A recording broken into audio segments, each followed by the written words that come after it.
di Kompas TV.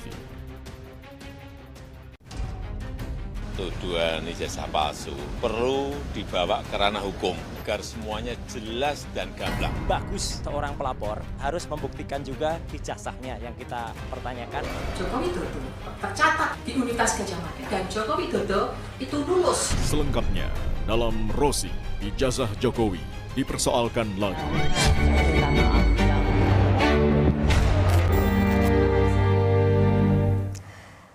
Dalam kasus tudingan ijazah palsu terhadap Presiden ke-7 Joko Widodo, satu-satunya jalan yang sekarang ditempuh adalah jalur hukum. Prof. Hamid juga tadi mengatakan bahwa tempuh sampai ke pengadilan. Artinya, bisakah hukum ini menjadi panglima atau bisakah kita katakan bahwa hukum masih jadi harapan untuk mencari keadilan?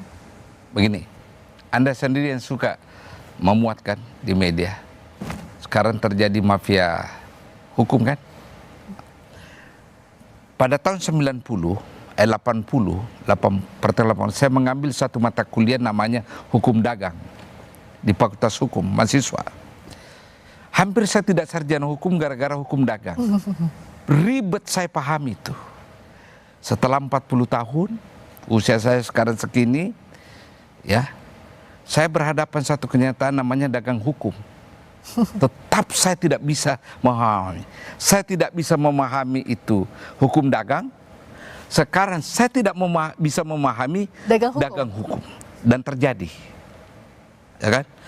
Kalau kita lihat pemberitaan yang kawan-kawan pers kemukakan semua sekarang, bahwa di Republik kita memang ini terjadi besar keadilan. Hukum menjadi barang komoditi yang tunduk dengan mekanisme pasar, ya, supply and demand. Hakim kena berita, polisi, jaksa, semua kena kan? Sebagai lembaga ya, sebagai lembaga. Meskipun yang melakukan orang per orang, tapi pemberitaan kan memberitakan ketiganya ini. Ada kasus A, ada kasus B, ada kasus C. Terlepas persoalan kasus ijazah Pak Jokowi ya, terlepas. Memang terjadi seperti apa yang dikatakan oleh kawan-kawan media bahwa terjadi mafia peradilan, ya. Ada pengacara, ya. Ada hakim, ada panitra. Semua lembaga hukum kita dan badan-badan yang berada di lembaga hukum kita ini kena masalah yang sangat negatif. Sogok menyogok, beli perkara dan sebagainya. Artinya memang hampir dikatakan legal system kita kolaps sekarang ini. Kolaps. Sistem hukum kita. Sistem penegakan hukum kita kolaps sekarang. Dengan berbagai kasus yang terjadi. Kalau kita lihat misalnya pengacara, kita dari kasus terakhir misalnya kasus suap hakim 60 miliar. Ya. Ada MS, ada J, Marcel Santoso dan Junayadi. Itu kan pengacara yang ternama, kaum terdidik. Ya. Bisa terjerembab saat dapat gelar doktor, dapat pujian luar biasa, tapi bisa masuk ke kubangan mafia peradilan. Itulah yang saya katakan tadi. Hukum sekarang jadi barang komoditi. Dan pelakunya macam-macam. Dia tunduk pada hukum penawar tertinggi kan. Kayak lelang. Ini yang terjadi memang sekarang. Tidak mengenal dia doktor, akademisi, kampus ternama. Sudah kolaps sistem kita. Dan tahu kenapa itu terjadi? Apa yang jadi soal?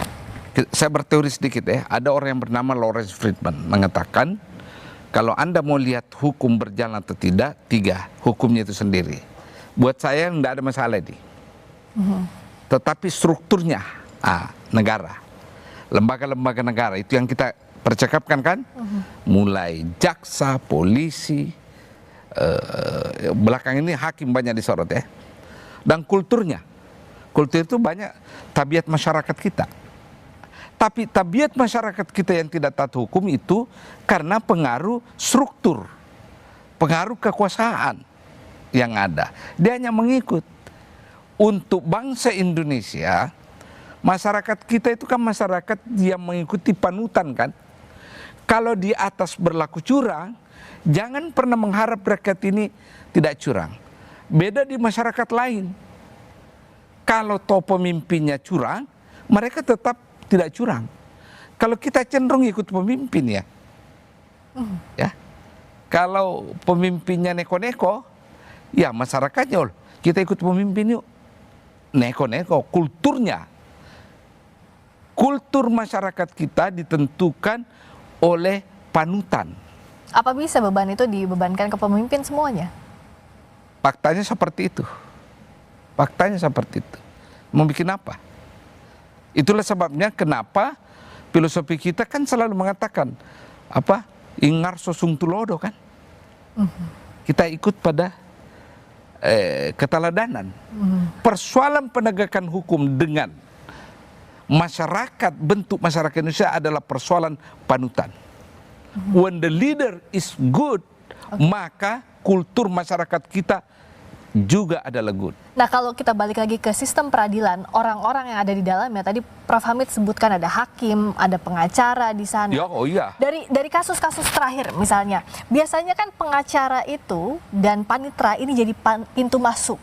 Karena tidak bisa hakim berkomunikasi, bertemu langsung dengan yang berperkara. Tidak juga. Kenapa? Hukumnya begitu. Banyak hal terjadi. Saya kasih contoh ya. Tahun lalu, saya kebetulan mengurus Yayasan Sosial Jenderal Yusuf di Al-Markas. Kami sudah menangkan sampai di kasasi. Masukkan penjara itu orang yang mengklaim tanah yayasan, tanah Pemda ya, masuk. Mereka PK. Sebelum dikirim berkas PK kan dibuat majelis dulu kan. Anggota majelis yang mau mengirim berkas ini ke Mahkamah Agung untuk PK datang ke saya. Hakim loh. Dia tahu saya ketua yayasan. Dan hebatnya ditemani oleh jaksa yang membela perkara ini. Jaksa negara kan. Dan minta uang. Langsung. Jadi tidak benar itu bahwa hakim tidak berhubungan langsung. Begitu rusaknya sekarang hakim kita. Rusak. Capek-capek kuliah 4 tahun, saya sedih loh kalau bicara soal mafia peradilan ini, Prof. Hamid. Nah, jadi bagaimana masih percaya terhadap sistem hukum? Sementara satu-satunya jalan yang bisa ditempuh saat ini, menyelesaikan banyak kasus adalah hukum, Prof. Itu yang saya sesali. Kenapa tiba-tiba komisi independen bernama KPK ini terbonsai secara sistematis? Dulu ada harapan kan? Ya toh? Yang menggulung banyak pengacara, hakim, itu kan KPK. Sekarang dengan posisi seperti ini apa bisa?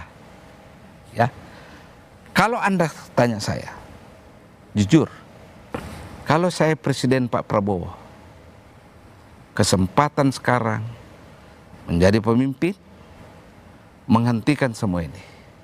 Caranya? Tegas saja. Dengan cara kasus-kasus besar, ya, proses terus, jangan hilang di tengah jalan. Kasih contoh. Kita mau spesifik, misalnya kita ambil sebagai unit analisa perkara kasus PIK yang sangat heboh kan, sampai ke mancanegara.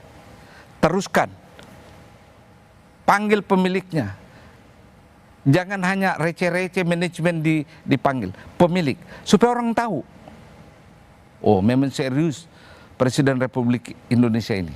Tidak tebang pilih. Tidak tebang pilih. Hanya itu caranya sekarang. Oke. Ya, untuk melawan sistem yang sudah terbentuk sedemikian rupa yang korup ini, Presiden ambil alih komando sekarang. Tunjukkan. Untuk membuktikan bukan rule by law, tapi rule of law. Rule of law. Saya mau kasus ini terus. Jangan tiba-tiba hilang. Begitu juga kasus-kasus lain.